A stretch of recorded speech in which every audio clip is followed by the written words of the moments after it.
I'm Mars Girl, and you're watching the first installment of Seeing Sentai. Now this is something of a vlog series, a little bit of an informative kind of series, but also just me talking about watching Super Sentai one episode a day, and then by the end of the week I'll do one of these vlog-style videos to talk about what it is I've just seen. And so, why am I doing this? Well, a number of reasons. I recently just sort of found inspiration to continue watching Super Sentai. Now, some of you might remember a few years back I actually did a video comparing Mighty Morphin Power Rangers, and that's just Mighty Morphin, mind you, to its original Japanese source material of Zyuranger, the Sentai series, the Japanese Sentai series that Saban had pulled its source footage from, and just sort of showed the difference between the two. And for some series, such as Zyuranger or Gokaiger is a more recent series that got adapted over here in the United States as Super Mega Force. That series just recently ended and a new one has just begun over here in the US. Those series I've seen to their full capacity, but I have not seen all series of all Super Sentai. And Super Sentai is a very long-running Japanese established franchise. That franchise is, this week, in fact, turns 40 years old. And really, my choosing to do this kind of falls ironically because it wasn't really me actively thinking about the original air dates when I decided, you know what, I kind of want to go back and see anything I have not seen because I have appreciation, but I've just kind of never given it its due time. I'm kind of an OCD sort of a character, and by that I mean I really desire typically to watch something from its earliest beginnings all the way to the end, a very OCD manner of things, and that kind of includes things like Doctor Who, for example. And with Doctor Who, you could probably pick up at just about any Doctor, and for a while I had picked up on the Ninth Doctor. And that was an okay place to start because it had just rebooted, but there was part of me that was being torn away, like, no, go back and watch from the absolute first Doctor, and that's been a very difficult thing for me to do considering the BBC was so terrible with keeping up with their footage and making sure that it didn't get trashed in the process. Thankfully, as far as Super Sentai is concerned, that has not especially been the case over the last 40 years. They've retained their footage quite well over at Toei. Toei being the same studio that produces Kamen Rider, or some of you might remember Masked Rider, or Kamen Rider Dragon Knight for that matter. Same guys who do a ton of animation that you might know and love. So a lot of anime, and that includes like One Piece, for example, or Sailor Moon, and even some of our own cartoons back in the 80s were animated by Toei as well. So that includes like Teenage Mutant Ninja Turtles, G.I. Joe, very, very big, popular Japanese production studio. So this first episode here is going to be primarily focused on Himitsu Sentai Goranger. That translates to Secret Squadron 5 Ranger. And it's going to follow a lot of tropes that you're going to know from perhaps more recent Sentai series or even Power Rangers, although not every single last thing you're familiar with had yet been established. This series is, again, I remind you, 40 years old, so there's things that are different and unique, and I think perhaps that's part of the charm to it. This might be the longest episode that I do, because I'm giving you kind of a background explanation as to how I'm approaching this. I'm doing this by watching a single episode of a series every single day, then on the 7th day, I'll write that episode description and also go ahead and film this vlog. So you might want to follow me also on Tumblr. I'm planning on getting all of these episode synopses kind of put onto MarsGirlProductions.com eventually, although the back end of my website is undergoing some maintenance right now, so I can't put it there just yet. But go ahead and follow me on MarsGirl.tumblr.com. I'm writing episode synopses every day over there until my back end gets updated, And then, again, on the 7th day of the week, we're going to do one of these vlogs. And right now, again, this is going to be the longest because I'm going to give you guys a little bit of history before getting into actually talking about the series. So the series debuted on April 5th, 1975, and again, that's almost exactly to the day 40 years before today.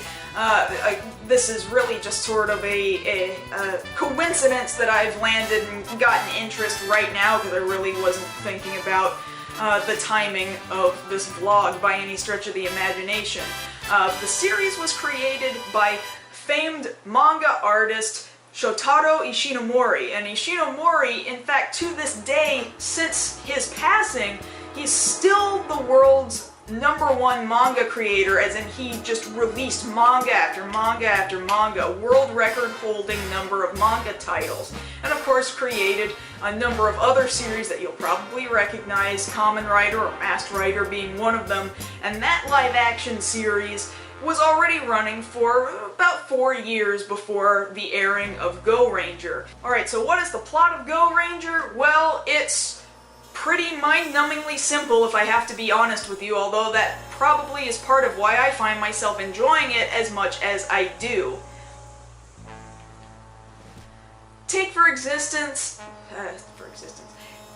example, the very first episode. You are thrown immediately right into the action right from the beginning. You start by looking at these different branches of EAGLE, and what is EAGLE?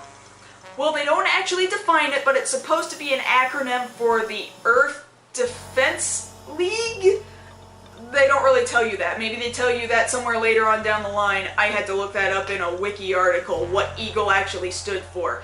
But all of these different branches of EAGLE across Japan are being attacked by the evil Black Cross Army. And man, the Black Cross Army means business. They're out to do bad things.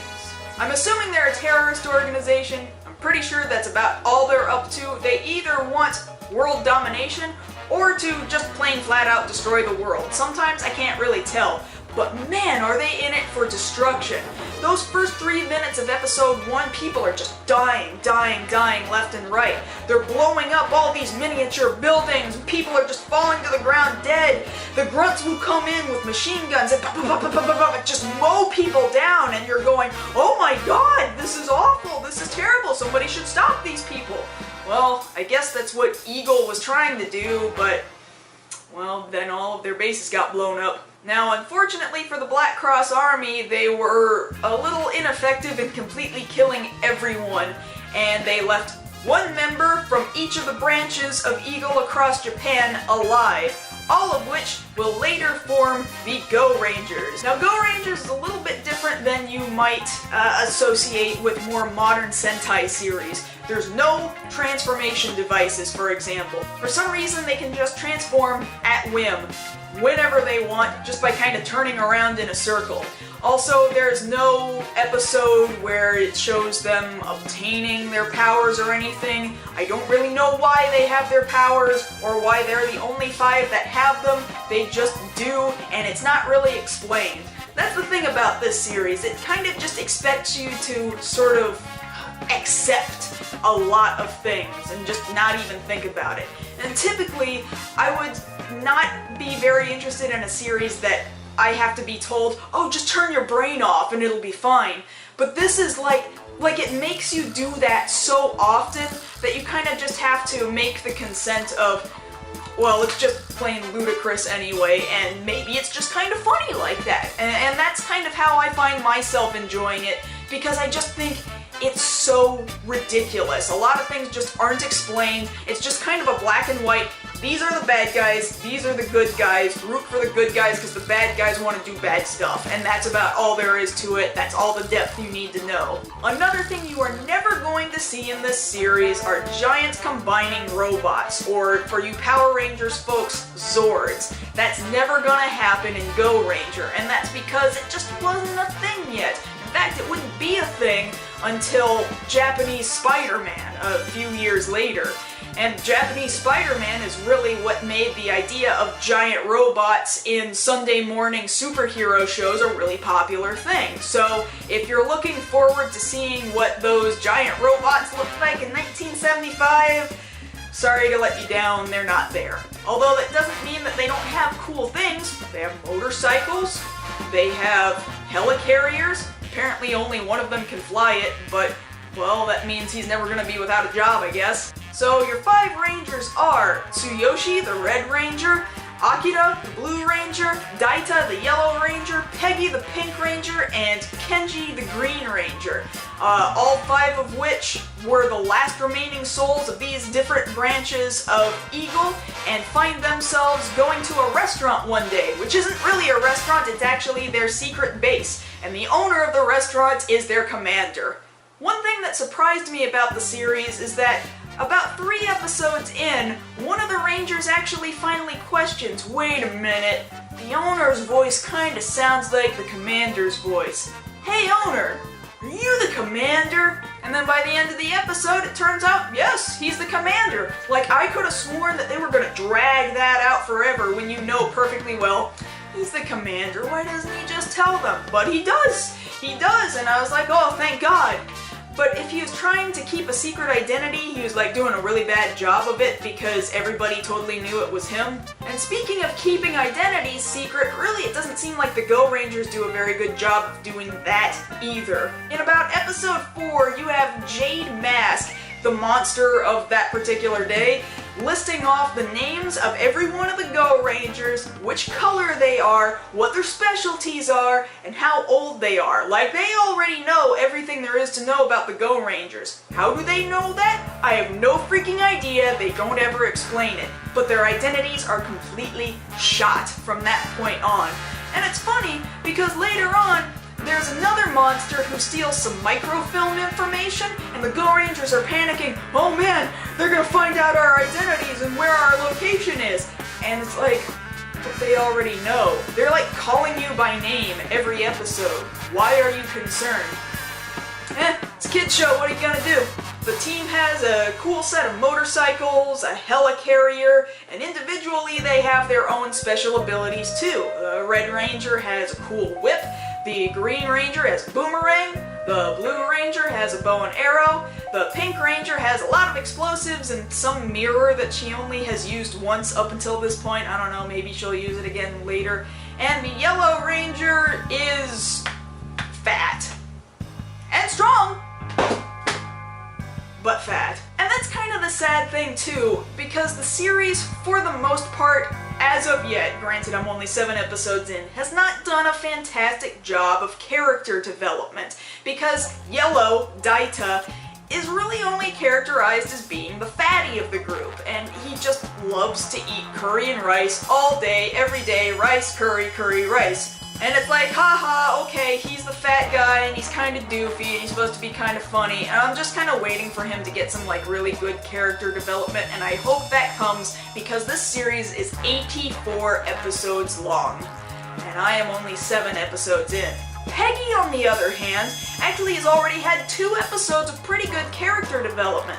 Now, both times she's gotten herself into some sticky messes and she's had to be rescued. However, she's out there doing her own reconnaissance, she's taking care of herself, they're not treating her like a girly girl. She's pretty, but she's getting the job done, and she's getting information, and she's freeing people, and she's helping people. She's actually a shockingly good character, whether or not she's wearing tiny, tiny booty shorts. Green Ranger has had okay character development. He is technically the youngest character on the team at the age of 17, and they played him off as kind of hot-headed and looking for revenge. Okay, I kind of get that. That's not so bad. I think we could still take that farther, but there's time to do it.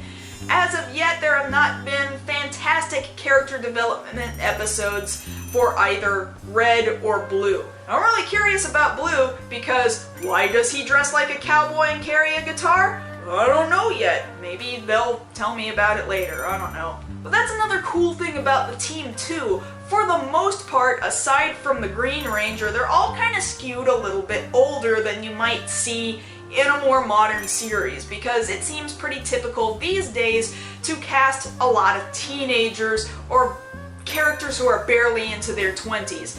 And for example, Red and Yellow are especially older and not necessarily of the, you know, television beauty sort of faces. And that I really like. Now that might be because I am not a particularly young fan and I've kind of outgrown watching teenagers have teenage problems, but yeah, I really think that might be part of the reason why I'm finding myself attached to this group of people. So the series follows currently a very Monster of the Week sort of formula. You have a lot of monsters that are listed off as mask this, mask that, got gold mask, bronze mask, jade mask, poison mask, poison gas mask, something. Whatever, everybody got mask in their name.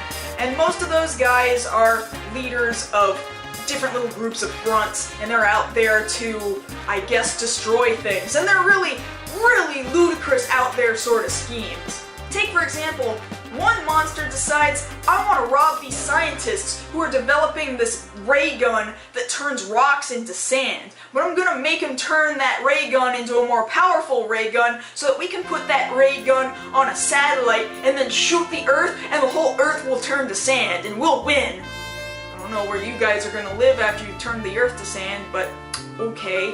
Or in the case of Poison Gas Mask, this guy wants to gas the entire world. Or in the case of Jade Mask, they want to take these stupid fungus things, spores or whatever, up into a hot air balloon and then drop the spores over the city of Tokyo and kill hundreds of thousands of people with these deadly spores, gunk and mess, and it's kind of stupid. But the threat level is really real, as I mentioned earlier. For example, at one point, one character manages to get a hold of microfilm that has a bunch of information on where other Eagle branches have sprung up and are still operating. Well, Black Cross Army, and that's the name of the evil organization that's trying to destroy everything, Black Cross Army gets this information and they're like, fantastic, we will now destroy every single one of the Eagle bases. And they do that by firing every missile ever. There's just explosions everywhere, and people are dying. And I'm kind of thinking, well man, if you're trying to destroy the planet, like you have every missile ever, you could do it. You could do it right now if you wanted to, but then I guess we would be another 80 episodes short, so that's not ever gonna happen, but they could do it! So the leader of the Black Cross Army is a guy by the name of Black Cross Führer, and yes, he is about as offensive as you might think he is, and he dresses about as offensive as you might think he would. Yes, very KKK influenced, and kind of scary. It's a little intimidating, I'm not gonna lie. So far, I'm finding it really interesting just to see kind of the holes in where you can see how the series was developed. Because by this point, as I mentioned before, Kamen Rider had already been running for about 4 years at this point, and they had some pretty good suits and some pretty good production values up till this point.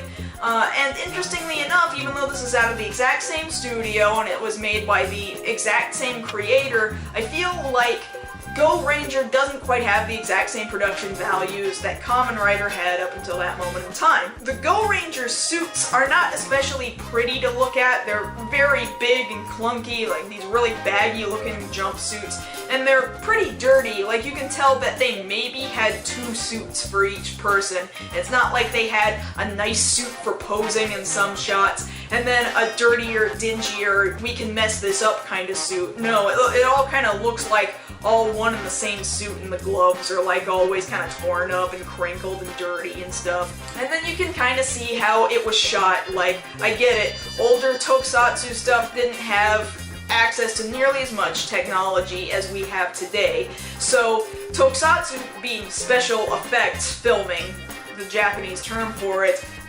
they're using a lot of really simple camera tricks. So we're talking about like reversing footage in order to show, oh, this person's boomerang actually came back to them, or this person jumped off of a cliff, but we want it to look like he jumped back onto the cliff, like he can just jump that high.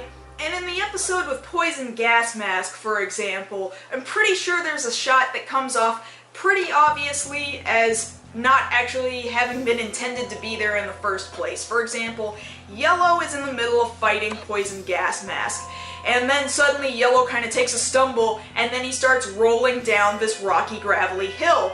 And he's not really falling down and rolling like a dude who's been trained to do this fall. He's not practiced this fall. You can tell he's not catching himself the same way. And then suddenly he's on his back and he's sliding down the hill. And then the other 4 Rangers come up and they catch him. And it seems pretty obvious that they've come up to catch him because they're actually concerned about the actor in the suit who's falling down the hill. And that just seems like, oh man, we should just play it off like we intended to do it because it looked really real, because it was real, because he really fell down that hill. And then, you know, another shot or 2 later, Poison Gas Mask is at the top of this hill, and then he takes this leap over the cameraman, and if you stop it, or if you just look quickly enough, you can totally see a hole right in the middle of his crotch.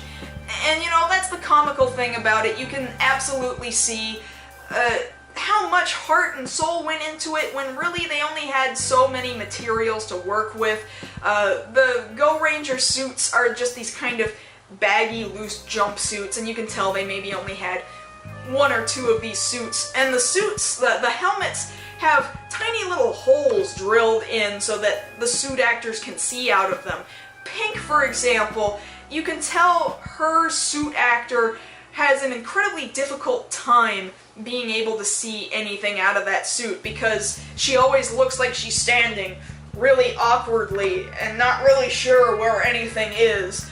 Or in the case of some of these other major monsters of the week, they're probably the best suits you're going to see, and even they are kind of so-so, especially when you compare it to Kamen Rider, which was running for about 4 years up until that point in time, and they were doing fantastic things with rubber suits. And it's just kind of interesting to think about because both of those series came out of Toei, and both were created by the same guy, but it just seems like Super Sentai needed a little time to take off. And take off it did, because I think perhaps nobody had quite seen anything like it just yet, aside from Kamen Rider. But Kamen Rider was kind of like one kind of sad individual doing basically the same thing, but Japan kind of has this mentality of working together as a team, and so for that reason I feel like Super Sentai really hit the nail on the head with kids. So for the most part, currently, that's the way the series is looking right now. Very monster of the week. Our Goranger friends have already killed off all of the monsters who attacked their core 5 Eagle bases, and so all of those enemies are gone, and now we're being introduced to brand new monsters of the week that we haven't seen at all yet before. The last episode had a fairly comical monster of the week named Crescent Moon Mask, where he's turning people into werewolves. Again, a very strange Black Cross Army plot. He was destroyed by kicking Goranger Storm directly into his crescent-shaped weapon, and for some reason that blew him up. I don't know how they knew to target that because no one had ever talked about that before, and yet that seemed to work. Again, you kind of have to just say, alright, they're not going to explain things, it's a kid's show, what are you going to do? So that so far is my experience with the first 7 episodes of Himitsu Sentai Goranger, and so like I said at the beginning of this episode, my plan is to watch an episode every single day, write kind of an episode synopsis about it and my personal feelings on each episode, which currently you can find over at marsgirl.tumblr.com, and eventually I'll be getting that cross-posted over to marsgirlproductions.com.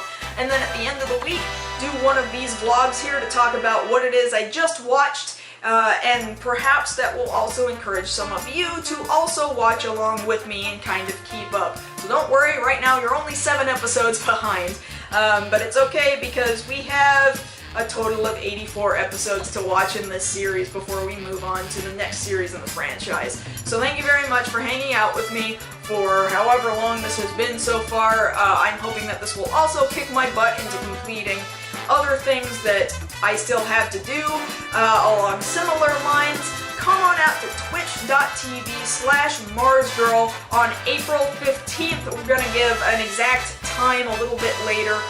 We're going to be debuting our tribute to Justin Juario Carmichael in the form of the movie Farewell, Fami Kamen Rider, which made its debut back at MagFest back in January, and I'm really excited to be able to give this send-off for him to all of his fans who were not able to make it to MagFest, so I'm looking forward to seeing you guys there. Thank you to my Patreon contributors, as always. Looking forward to sharing more content with you very soon, and if you would like to know how you can also participate, get your name and some credits perhaps, then come on over to patreon.com/MarsGirl and we can get you set up right away. Thank you very much, guys, and I'll see you next week.